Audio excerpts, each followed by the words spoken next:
شامعین محترم، روزہ دار کے لیے اتنا بڑی خوش قسمتی ہے کہ مالک بے نیاز نے فرمایا، جس نے روزہ ہمارے لیے رکھا ہے اس کی رضا صرف خالصتاً اللہ کی رضا تھی۔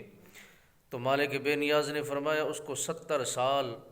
اس مسافت پر رکھ دیا جاتا ہے کہ دوزخ کی آگ اسے چھو نہیں سکتی، یعنی اتنا دور اس کو جہنم سے رکھا جاتا ہے مسافت پر کہ اس کو جہنم کی آگ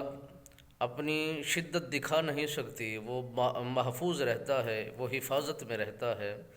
تو مالک بے نیاز نے فرمایا ہر کسی کو ہر نیکی کا اجر میرے حکم کے تحت مل جائے گا، جو اس کا اجر بنے گا اس کو عطا کر دیا جائے گا۔ ایک واحد روزہ ہے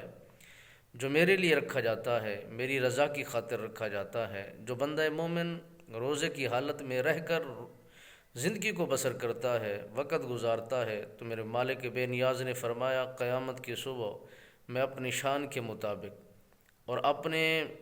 مرتبے کے مطابق اسے راضی کروں گا، وہ جس طرح بھی راضی ہوگا۔ حضرت ابو ہریرہ رضی اللہ تعالیٰ عنہ سرکار روایت کو نقل فرماتے ہیں کہ آقا انعامدار صلی اللہ علیہ وسلم سرکار نے فرمایا جب بندہ مومن روزہ رکھتا ہے اس کے منہ سے جو بو نکلتی ہے اور وہ بو خوشبو سے بھی زیادہ ہے اور وہ کستوری سے بھی اعلیٰ ہے